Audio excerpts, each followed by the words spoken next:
নমস্কাৰ এই মুহূৰ্তৰ বিগ ব্ৰেকিং নিউজ বান বিভীষিকাৰ মাজত নিপকৈ এৰিলে পানী দয়াং জলবিদ্যুৎ প্ৰকল্পৰ ৩খন গেট খুলি দিলে নিপকৈ গোলাঘাটকে ধৰি নামনিত ভয়ংকৰ বানৰ আশংকা বিধানসভাৰ মাজতে গোলাঘাটলৈ ৰাওনা হৈছে বিশ্বজিৎ ফুকন পুনৰ এবাৰ এইখিনিতে উল্লেখ কৰিছো বান বিভীষিকাৰ মাজতে নিপকৈ এৰিলে পানী নিপকৈ পানী এৰিব সেই কথা ইতিমধ্যে কোৱা হৈছিল আগতীয়াকৈ জনোৱা হৈছিল দয়াং জলবিদ্যুৎ প্ৰকল্পৰ ৩খনকৈ গেট খুলি দিছে নিপকৈ গোলাঘাটকে ধৰি নামনিত ভয়ংকৰ বানৰ আশংকা প্ৰকাশ কৰা হৈছে বিধানসভা চলি থকাৰ মাজতে গোলাঘাটলৈ ৰাওনা হৈছে বিশ্বজিৎ ফুকন পুনৰ এবাৰ এইখিনিতে উল্লেখ কৰিম আৰু বান বিভীষিকা এফালে শিৱসাগৰ নাজিৰা যোৰহাট এই খবৰখিনি আমি দি থকাৰ মাজতে এতিয়া যেটো আসলতে ভাবি থকা হৈছিল বা আগতীয়াকৈ কৈ থকা হৈছিল কিয়া আসলে যে নিপকৈ পানী এৰিব নিপকৈ আজি পানী এৰাৰ কথা আৰু এই মুহূৰ্তৰ খবৰ হৈছে যে নিপকৈ পানী এৰিছে দয়াং জলবিদ্যুৎ প্ৰকল্পৰ ৩খনকৈ গেট খুলি দিছে নিপকৈ গোলাঘাটকে ধৰি নামনিত এতিয়া ভয়ংকৰ বানৰ আশংকা প্ৰকাশ কৰা হৈছে বিধানসভাৰ মাজতে গোলাঘাটলৈ ৰাওনা হৈছে বিশ্বজিৎ ফুকন যিকোনো সময় যিকোনো পৰিস্থিতি হ'ব পাৰে তাৰ বাবে ইতিমধ্যে গোলাঘাটলৈ ৰাওনা হৈছে বিশ্বজিৎ ফুকন সষ্টম হৈ থাকিবলৈ কোৱা হৈছে প্ৰশাসনক ইফালে মুখ্যমন্ত্ৰী কিন্তু গোলাঘাটতে আছে মুখ্যমন্ত্ৰীয়ে গোলাঘাটৰ যিবোৰ আশ্ৰয় শিবিৰ আছে কমাৰবন্ধা তাত তেওঁ বা বাতৰি লৈ আছে তেওঁলোকৰ অৱস্থাৰ বুজ লৈ আছে আৰু তাৰ মাজতে এই মুহূৰ্তৰ খবৰ হৈছে নিপকৈ ইতিমধ্যে পানী এৰি দিছে দয়াং জলবিদ্যুৎ প্ৰকল্পৰ ৩খনকৈ গেট খুলি দিছে নিপকৈ গোলাঘাটকে ধৰি নামনিত ভয়ংকৰ বানৰ আশংকা প্ৰকাশ কৰা হৈছে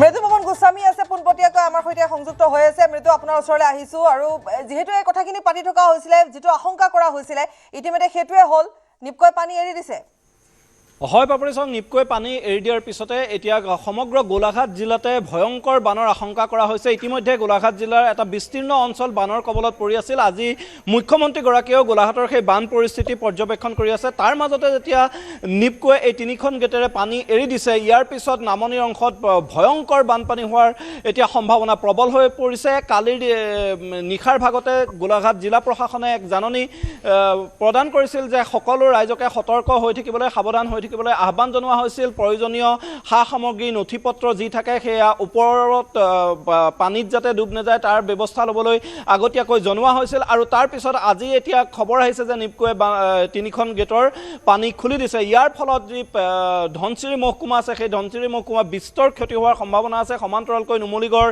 তথা বোকাখাটকে ধৰি গোলাঘাটৰ এটা বিস্তীৰ্ণ অঞ্চল বানত ডুব যোৱাৰ সম্ভাৱনা এতিয়া প্ৰবল হৈ পৰিছে আৰু মুখ্যমন্ত্ৰীগৰাকীয়ে আজি সেই অঞ্চলতে আছে কিছু সময়ৰ পূৰ্বে কমাৰবন্ধাত তেখেতে বান পৰিস্থিতিৰ বুজ লৈছে আৰু তেখেতে নিজে স্বীকাৰ কৰিছে যে এতিয়া অসমৰ পৰিস্থিতি অতিকে ভয়াৱহ ইতিমধ্যে উজনি অসমত প্ৰায় ৪২ জন লোকৰ মৃত্যু হৈছে মুখ্যমন্ত্ৰীগৰাকীয়ে কৈছে যে ৮০ জনৰো অধিক লোক সন্ধানহীন হৈ আছে এই সংখ্যা বৃদ্ধি পাব পাৰে বুলিও মুখ্যমন্ত্ৰীয়ে কৈছে শতাধিক হ'ব পাৰে ১৫০ শতাধিক হ'ব পাৰে আৰু বহু লোকৰ এতিয়ালৈকে সন্ধান যি উজনি অসমৰ আন ৩খন জিলা আছে সেই ৩খন জিলাত এতিয়ালৈকে হোৱা নাই আৰু এতিয়া গোলাঘাট জিলাত যদি নিপকুৰ বানে প্ৰলয়ৰ সূচনা কৰে তেতিয়াহলে অভাৱনীয় পৰিস্থিতিৰ সৃষ্টি হ'ব এই বানৰে মোকাবিলা কৰিবলৈ ৰাজ্য চৰকাৰখন কেনেদৰে সাজু হৈ আছে তাৰ হেয়াও লক্ষণীয় হ'ব কিন্তু এটা কথাটো হৈছে যে নিপকৈ পানী এৰি দিছে ইতিমধ্যে গতিকে বান এতিয়া যিখিনি তাত যি স্থানত ইতিমধ্যে আপুনি কৈছে যে গোলাঘাটত বা আমিও দেখি আহিছো যে এটা অঞ্চল ইতিমধ্যে পানীৰ তলতে আছে মুখ্যমন্ত্ৰীগৰাকীয়ে তাত আশ্ৰয় শিবিৰত তেওঁ বুজ ল'বলৈ গৈছে এতিয়া কথা হৈছে যে আৰু কি অঞ্চল বা কিমান অঞ্চল বানত বুৰ যোৱাৰ সম্ভাৱনা থাকিব নিপকৈ পানী এৰি দিয়াৰ লগে লগে কিমান অঞ্চল বুৰিব নিশ্চয়কৈ এটা বৃহৎ অঞ্চল মই ইতিমধ্যে কৈছোঁৱেই যে যি ধনচিৰি মহকুমা আছে সেই ধনচিৰি মহকুমাত প্ৰত্যক্ষ প্ৰভাৱ পৰিব ইয়াৰ তাৰ সমান্তৰালকৈ নুমলীগড়ৰ যিটো অংশ বোকাখাট দেৰগাঁৱকে ধৰি ইতিমধ্যে দেৰগাঁৱতো গেলাবিল নদীৰ মথাউৰি চিঙু অৱস্থাত আছেই তাৰ পিছত যদি এতিয়া নিপকুৰ পানী আহি যায় তেতিয়াহ'লে সেই বান যে অনায়াসে ছিগি যাব সেয়া এক প্ৰকাৰ নিশ্চিত হৈ পৰিছে এনে পৰিস্থিতিত আৰু তাৰ সমান্তৰালকৈ ক'ব লাগিব যে মৰিয়নিৰ ফালেও এই নিপকুৰ বানৰ পানীৰ এক প্ৰভাৱ পৰিব এটা বৃহৎ অঞ্চলত প্ৰায় হাজাৰ হাজাৰ লোক বসবাস কৰা এই অঞ্চলটোত ভয়ংকৰ পৰিস্থিতিৰ সূচনা হ'ব পাৰে তাৰ আশংকা ইতিমধ্যে জিলা প্ৰশাসনৰ তৰফৰ পৰাও প্ৰকাশ কৰা হৈছিল সতৰ্ক কৰি দিয়া হৈছিল সকলোকে এই যি গোলাঘাট জিলাত যিখিনি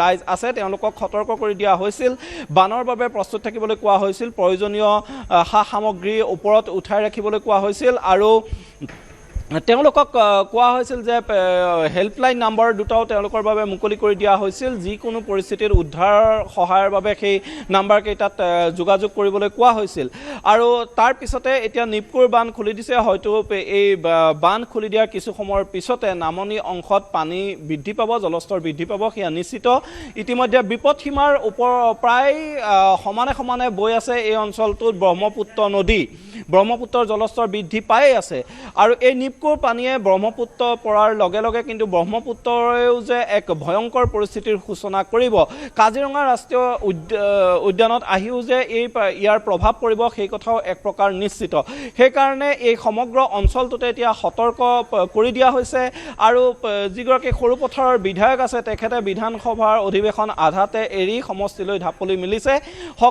সকলো প্ৰকাৰে এতিয়া চৰকাৰো সষ্টম হোৱাৰ চেষ্টা চলাইছে ইতিমধ্যে গোলাঘাটৰ আন এগৰাকী মন্ত্ৰী অতুল বৰা তাতেই আছে আৰু মুখ্যমন্ত্ৰীগৰাকীও গোলাঘাটতেই আছে এতিয়া এই যদি ভয়ংকৰ বান পৰিস্থিতিৰ সৃষ্টি হয় তেতিয়াহ'লে এই পৰিস্থিতি কেনেদৰে মোকাবিলা কৰে চৰকাৰ তথা প্ৰশাসনে সেয়া লক্ষণীয় হ'ব নাগালেণ্ডত যি ডাৱৰ বিস্ফোৰণৰ ফলত উজনিৰ তিনিখন জিলাত যি ভয়ংকৰ বান পৰিস্থিতিৰ সৃষ্টি হৈছিল সেই বান পৰিস্থিতিৰ মোকাবিলা কৰিবলৈ চৰকাৰ প্ৰশাসনে সময় পোৱা নাছিল প্ৰায় এঘণ্টামানৰ ভিতৰতে ভয়ংকৰ প্ৰলয়ৰ সূচনা হৈছিল আৰু এতিয়া এই নিপকোৱে কিন্তু গেট খুলিব বুলি কালিৰে পৰা যথেষ্ট সষ্টম হৈ থকা পৰিলক্ষিত হৈছে প্ৰশাসন এই ক্ষেত্ৰত ৰাইজৰ জীৱন সম্পত্তি সুৰক্ষাৰ বাবে কিমান তৎপৰতাৰে প্ৰশাসন যন্ত্ৰটোৱে কাম কৰে সেয়া লক্ষণীয় হ'ব পাপৰি মৃদু ধন্যবাদ জানাইছো পুনৰবাৰ এইখিনিতে উল্লেখ কৰিছো নিপকৈ পানী এৰি দিছে দয়াং জলবিদ্যুৎ প্ৰকল্পৰ 3খনকৈ গেট খুলি দিছে নিপকৈ আৰু নিপকৈ পানী এৰি দিয়াৰ ফলত গোলাঘাটকে ধৰি নামনিত এতিয়া ভয়ংকৰ বানৰ আশংকা প্ৰকাশ কৰা হৈছে ইতিমধ্যে গোলাঘাটৰ কিছুমান অঞ্চলত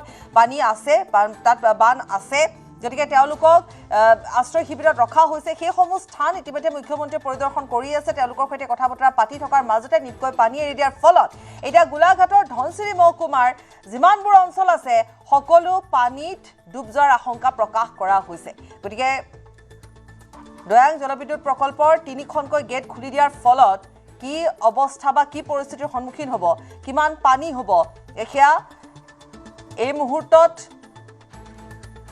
অৰ্থাৎ ভাবিব নোৱাৰা এটা পৰিৱেশৰ সৃষ্টি হোৱাৰ সম্ভাৱনা আছে এফালে উজনিৰ যি বান পৰিস্থিতি উজনি যি নাজিৰা শিৱসাগৰৰ পৰা আৰম্ভ কৰি সেই অঞ্চলসমূহত আজি পৰ্যন্ত সেই পৰিস্থিতিৰ সৈতে মোকাবিলা কৰিব পৰা এটা অৱস্থাত নাই চৰকাৰখনেও বৰ্তমান তাত চেষ্টাহে চলাই আছে কাৰণ জলস্তৰ তাতো বৃদ্ধি হৈয়ে আছে তাৰ সেইখিনি খবৰ আমি কিছু সময় পিছত দিম আৰু ঠিক তেনেকুৱাতে যেতিয়া গোলাঘাটৰ খবৰ আহিছে গতিকে দয়াং জলবিদ্যুৎ প্ৰকল্পৰ 3খনকৈ গেট যেতিয়া নিপকৈ খুলি দিছে তাৰ মানে সেই অঞ্চলসমূহ গোলাঘাটৰ বিভিন্ন প্ৰান্তত কাজিৰঙাৰ পৰা আৰম্ভ কৰি সকলোতে এতিয়া পানী হোৱাৰ সম্ভাৱনা সৰ্বাধিক গতিকে এক প্ৰকাৰ অসমৰ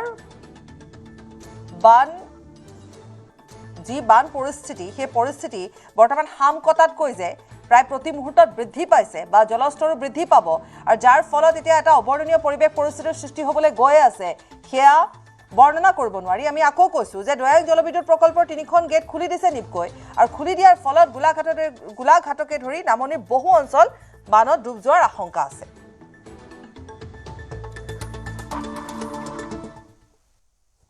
তাৰ মাজতে আৰু এটা খবৰ বানত ক্ষয়ক্ষতিৰ বুজ ল'বলৈ অসমলৈ আহিব কেন্দ্ৰীয় মন্ত্ৰীসভাৰ প্ৰতিনিধি দল বান বিধ্বস্ত ৰাজ্যৰ পুনৰ সংস্থাপন আৰু সাহায্য পৰ্যালোচনা কৰিব দলটোৱে অসমৰ বানত হোৱা ক্ষয়ক্ষতিৰ বুজ লৈ এই আশ্বাস কেন্দ্ৰীয় গৃহমন্ত্ৰী ফোনযোগে মুখ্যমন্ত্ৰীৰ পৰা ৰাজ্যৰ বান পৰিস্থিতিৰ বুজ ল'লে কেন্দ্ৰীয় গৃহমন্ত্ৰী অমিত শাহে পুনৰবাৰ এইখিনিতে উল্লেখ কৰিছো যে কেন্দ্ৰীয় প্ৰতিনিধি আহিব অসমলৈ আহিব কেন্দ্ৰীয় মন্ত্ৰীসভাৰ প্ৰতিনিধি দল বান বিধ্বস্ত ৰাজ্যৰ পুনৰ সংস্থাপন আৰু সাহায্য পৰ্যালোচনা কৰিব অসমৰ বানত হোৱা ক্ষয়ক্ষতিৰ বুজ লৈ আশ্বাস দিছে কেন্দ্ৰীয় গৃহমন্ত্ৰীগৰাকীয়ে ফোনযোগে মুখ্যমন্ত্ৰীৰ পৰা ৰাজ্যৰ বান পৰিস্থিতিৰ বুজ লৈছে কেন্দ্ৰীয় গৃহমন্ত্ৰী অমিত শাহে মুখ্যমন্ত্ৰীয়ে ইতিমধ্যে অসমৰ ৰাইজকো জনাইছে যে যিখিনি আমি দেখি আছো সেয়াই নহয় আৰু যিখিনি ভবা হৈছে সেয়াও নহয় তাতোকৈ অধিক ভয়াবহ হৈছে তাতোকৈ অধিক ভয়াবহ পৰিস্থিতি হৈছে এতিয়ালৈকে তথ্য অনুযায়ী যিখিনি মৃতকৰ সংখ্যা বা যি ধৰণে নিৰুদ্দেশৰ সংখ্যা পোৱা গৈছে তাতকৈ অধিক হোৱাৰো সম্ভাৱনা আছে ক্ষয়ক্ষতি বুলিবলৈ এতিয়ালৈকে কোনো ধৰণৰ হিচাপ নিকাজলৈ অহাই নাই কাৰণ ক্ষয়ক্ষতিৰ পৰিমাণ ইমানেই বেছি দেখিবলৈ পোৱা গৈছে গতিকে আকৌ এবাৰ এনেকুৱা এটা পৰিস্থিতিৰ সৈতে মোকাবিলা কৰিব পৰাকৈ কেন্দ্ৰই ইতিমধ্যে সাহায্য পুঁজিৰ কথা কৈছে আৰু লগতে কৈছে যে খবৰ ল'বলৈ বা ইয়াৰ যিখিনি পৰ্যালোচনা কৰিব পাৰি কেনেধৰণে ৰাইজক ইয়াৰ পৰা উদ্ধাৰ কৰিব পাৰি তাৰ বাবে অসমলৈ কেন্দ্ৰীয় মন্ত্ৰীসভাৰ প্ৰতিনিধিৰ এটা দল আহিব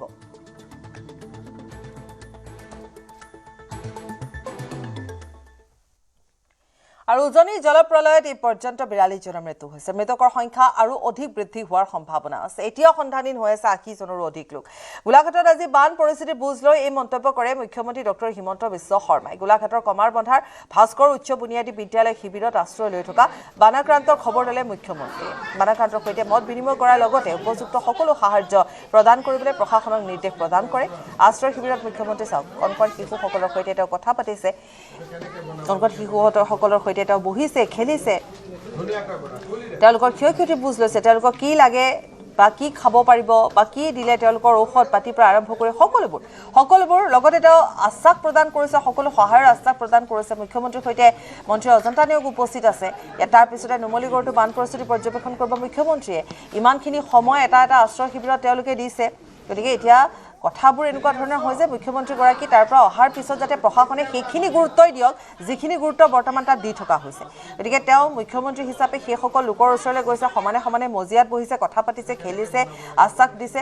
কিন্তু কথা হৈছে যে তেওঁ অহাৰ পিছত প্ৰশাসনেও সেই দায়িত্ববোধেৰে যাতে সেই ল'ৰা ছোৱালীখিনিক বা সেই শিশুসকলক পৰ্যাপ্ত পৰিমাণৰ খাদ্য ঔষধৰ যোগান ধৰিব পাৰে।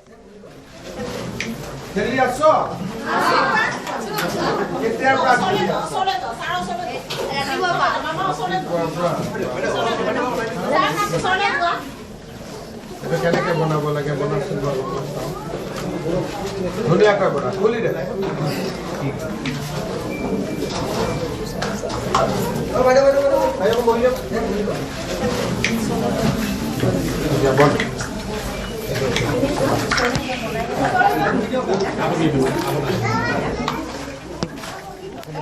যোৱাকালি মই চৰাইদেউ, শিৱসাগৰ আৰু যোৰহাট জিলাৰ বান পৰিস্থিতিৰ বুজ ল'বলৈ গৈছিলোঁ। আজি মই গোলাঘাটৰ কেইটামান বান ক্ষতিগ্ৰস্ত শিবিৰ পৰিদৰ্শন কৰিছোঁ। ৰাজ্যৰ যথেষ্ট কষ্ট হৈছে আৰু বিশেষকৈ খেতি পথাৰ, গৰু ছাগলী আৰু তাৰ লগতে পঢ়া শুনাৰ কাগজ, চাৰ্টিফিকেট বহুতবিলাক ক্ষতিগ্ৰস্ত হৈছে। আমি চৰকাৰৰ পৰা চেষ্টা কৰিম যে ৰাইজক কেনেকৈ সহায় কৰিব পাৰোঁ। খন্তেক আগতে কেন্দ্ৰীয় গৃহমন্ত্ৰী ডাঙৰীয়াই মোক ফোন কৰিছিল। তেখেতে কেন্দ্ৰীয় চৰকাৰৰ দল এটা আজি বা কালিৰ ভিতৰত পঠোৱাৰ বাবেও মোক আশ্বাস দিছে। আমাৰ ইণ্টাৰ মিনিষ্ট্ৰিয়েল টীম বুলি কয়, গোটেইকেইটা ডিপাৰ্টমেণ্টৰ অফিচাৰ তাত থাকে। তেওঁলোকেও এছেছ কৰিব যে কিমান ক্ষতিগ্ৰস্ত হৈছে আৰু আমি চৰকাৰৰ পৰা যিমান পাৰোঁ ক্ষতিগ্ৰস্ত ৰাইজক সহায় কৰাৰ কাৰণে আমি চেষ্টা কৰিম আৰু সেইটোৱে আমাৰ প্ৰচেষ্টা হ'ব। অজন্তা নেওগ বাইদেউ, মৃদুল দত্ত ডাঙৰীয়াই কৈছে যে ব্ৰিজখন সৰু হোৱাৰ কাৰণে পানীটো ওলাব পৰা নাই। বিষয়টো মই ৰেলৰ লগত দেখাম। হয়, নিশ্চয়কৈ ৰাজ্যৰ মুখ্যমন্ত্ৰীগৰাকীয়ে আজি গোলাঘাট জিলাৰ বিভিন্ন স্থানৰ যি বানাক্ৰান্ত ৰাইজ, সেই বানাক্ৰান্ত ৰাইজৰ কাষলৈ যাব। কেইবাটাও অস্থায়ী বান শিবিৰ তেওঁ পৰ্যবেক্ষণ কৰিব আৰু পোনপ্ৰথমে তেওঁ কমাৰবন্ধাস্থিত যি ভাস্কৰ ছিনিয়ৰ বেচিক স্কুলৰ যি বান শিবিৰ আছে সেই শিবিৰ পৰিদৰ্শন কৰিব আৰু তাৰ পিছতে পোনে পোনে তেওঁ নুমলীগড়স্থিত যি নুমলীগড় উচ্চতৰ মাধ্যমিক বিদ্যালয়ৰ যি বান শিবিৰ, আদৰ্শ বান শিবিৰ, সেই বান শিবিৰত বানাক্ৰান্তৰ দুখ দুৰ্দশাৰ বুজ ল'ব। মোৰ কেমেৰা সতীৰ্থক প্ৰথমে সেই পৰিৱেশ দেখুৱাবলৈ অনুৰোধ কৰিম। মুখ্যমন্ত্ৰীগৰাকী যিহেতু কিছু সময়ৰ পিছতে এই স্থানত উপস্থিত হ'ব আৰু তাৰ বাবে ইতিমধ্যে দেখা পোৱা গৈছে প্ৰশাসনে কটকটীয়া নিৰাপত্তা বেষ্টনী গঢ়ি তুলিছে আৰু সমান্তৰালভাৱে ইয়াৰ যিসকল লোক আছে, বন্যাৰ্ত আছে, তেওঁলোকেও আচলতে অধীৰ আগ্ৰহেৰে বাট চাই আছে মুখ্যমন্ত্ৰীগৰাকীক কাষত পাবৰ বাবে। আৰু ইতিমধ্যে প্ৰশাসনে সম্পূৰ্ণ প্ৰস্তুতি সম্পূৰ্ণ কৰি তুলিছে আৰু এটা কথা ক'ব লাগিব, প্ৰায় 3খন গাঁৱৰ বন্যাৰ্ত আচলতে এই যি নুমলীগড় উচ্চতৰ মাধ্যমিক বিদ্যালয়ৰ যি বান শিবিৰ, সেই বান শিবিৰত আশ্ৰয় গ্ৰহণ কৰি আছে। মই কথা পাতিব বিচাৰিম, মোৰ লগত পোনে পোনে ইয়াৰে তত্ত্বাৱধায়ক আছে তথা বানাক্ৰান্ত লোকসকল আছে। মই পোনে পোনে কথা পাতিব বিচাৰিম। কেইবজাত মুখ্যমন্ত্ৰীগৰাকী আহিব ইয়ালৈ? এইটো সঠিককৈ ময়ো ক'ব নোৱাৰোঁ। মানে আমাক প্ৰশাসনৰ তৰফৰ পৰা কোৱা হৈছিলে 7টামান বজাত আহিব, 7:30মান বজাৰ ভিতৰত।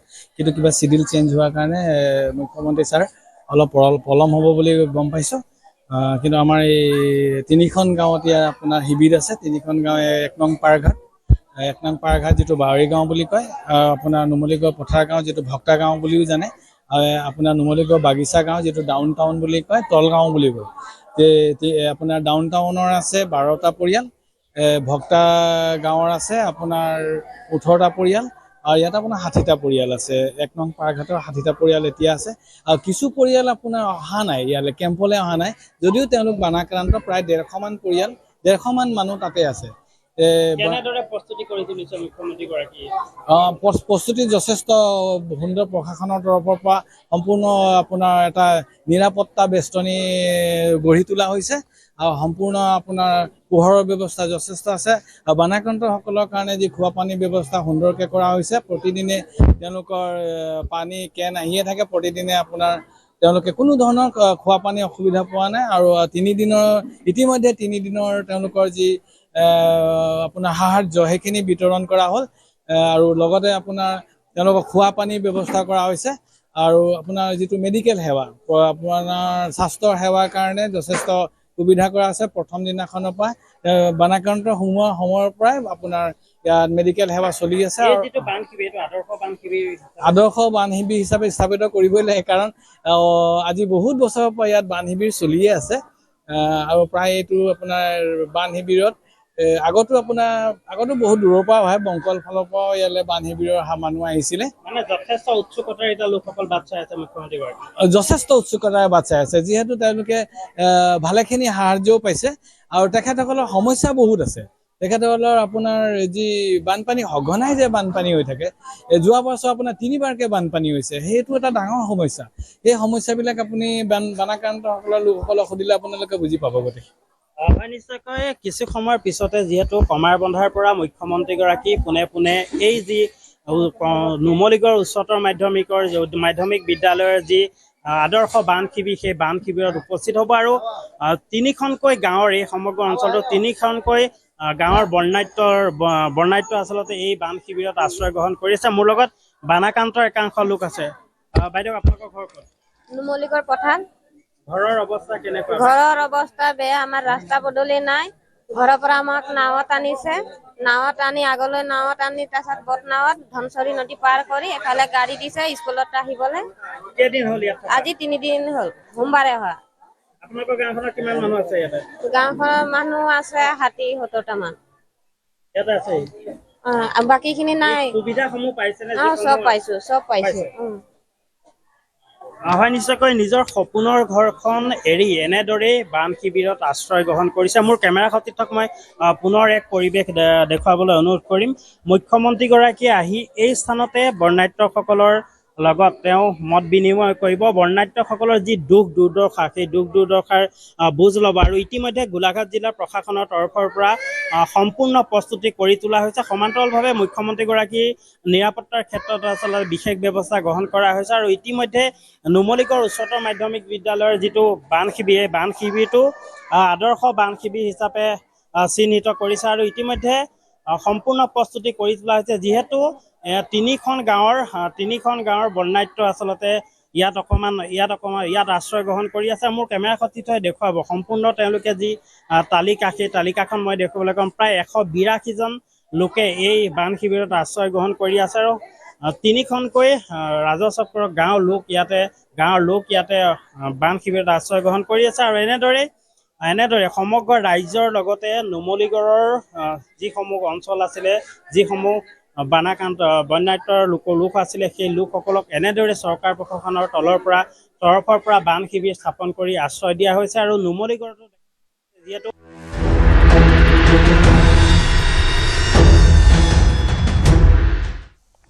নগাঁও জিলাৰ কামপুৰত বৃদ্ধি নিশাৰী নৈ জলপৃষ্ঠ। নিশাৰী নৈ বানত জলমগ্ন কেইবাটাও পথ। মাহনী আটিৰ পৰা তেলিয়া আটি সংযোগী পথ বুৰিছে বানত। জলমগ্ন হৈছে গৰুবন্ধাৰ পৰা পটীয়া পাম্মাত পথো। পথ দুটাৰে পানী বাগৰাত ব্যাহত হৈ পৰিছে যাতায়াত। প্লাবিত হৈছে তেতেলীখৰাৰ হাজাৰ হাজাৰ বিঘা কৃষিভূমি। কৃষক ৰাইজৰ মাজত হাহাকাৰ পৰিস্থিতিৰ সৃষ্টি হৈছে। নিশাৰী নৈ জলস্তৰ বৃদ্ধিয়ে এতিয়া অধিক শংকিত কৰি তুলিছে ৰাইজক।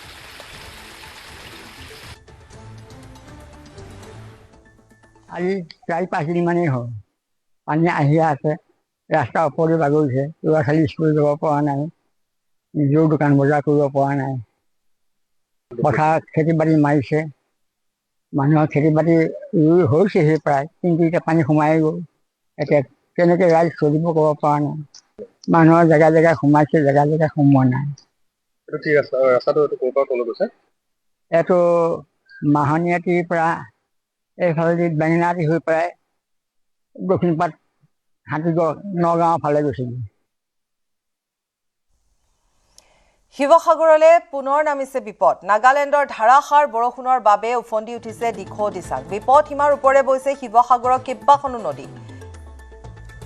নঙলামৰাত 1.84 মিটাৰ ওপৰে বৈছে দিচাং নৈ। নাজিৰাত বিপদসীমাৰ 0.63 মিটাৰ ওপৰে বৈছে দিখৌ। এটি ৰোড ক্ৰছিঙৰ বিপদসীমাৰ 0.35 মিটাৰ ওপৰে বৈছে দিখৌ নৈ। মুঠতে অপৰিৱৰ্তিত এতিয়া উজনি বান অসমৰ বান পৰিস্থিতি। উজনি অসমৰ বান পৰিস্থিতি অপৰিৱৰ্তিত হৈ আছে।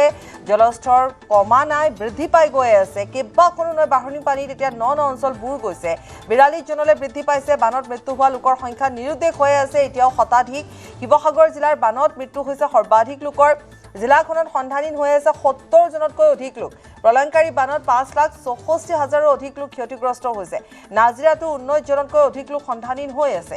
আনহাতে এই বানত 25,000তকৈও অধিক কৃষিভূমি প্লাবিত হৈছে। কোনো কোনো ঠাইত বান কমিছে যদিও কমা নাই বানাক্ৰান্তৰ দুৰ্দশা। বিপদসীমাৰ ওপৰে বৈছে কেইবাখনো নৈৰ জলস্তৰ। দিচাং পানী অঞ্চলত পথৰ ওপৰে বাগৰিছে পানী। প্লাবিত হৈয়ে আছে 37 নং ৰাষ্ট্ৰীয় ঘাইপথ। শিৱসাগৰত বানত ডুবি এজন লোকৰ মৃত্যু হোৱাৰ খবৰ আহিছে। ষ্টেচন চাৰিআলিৰ জয় বিশ্বকৰ্মা নামৰ এজন 23 বছৰীয়া যুৱক। তেওঁ নিশা প্ৰস্ৰাৱ কৰিবলৈ আহোঁতে অঘটনটো সংঘটিত হয়। তেওঁ পানীত ডুবি মৃত্যু হয়।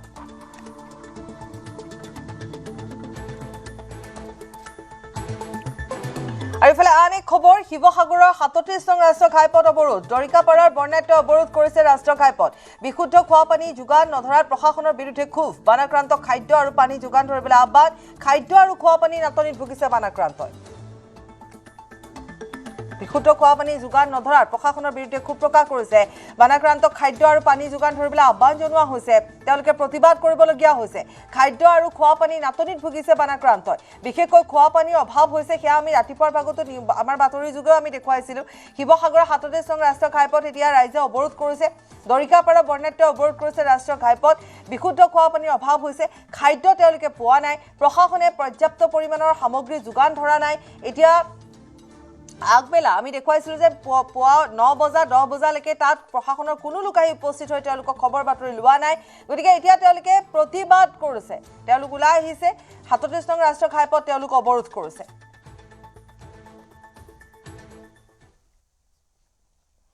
বান বিধ্বস্ত উজনিৰ 3 জিলাত আজিও অব্যাহত আছে উদ্ধাৰ অভিযান। দুৰ্গম অঞ্চলত নাও হেলিকপ্টাৰে চলাইছে উদ্ধাৰ অভিযান। NDRF SDRFৰ লগতে কিছু স্থানত স্থানীয় লোকে দুৰ্গত কৰিছে উদ্ধাৰ। এতিয়াও বহু ভিতৰুৱা স্থানত আবদ্ধ হৈ আছে লক্ষাধিক লোক। যোগাযোগ বিচ্ছিন্ন হৈ পৰিছে। ভিতৰত গাঁৱত হেলিকপ্টাৰে খাদ্য সামগ্ৰী যোগান ধৰিছে, য'ত য'ত বিচ্ছিন্ন হৈ পৰিছে।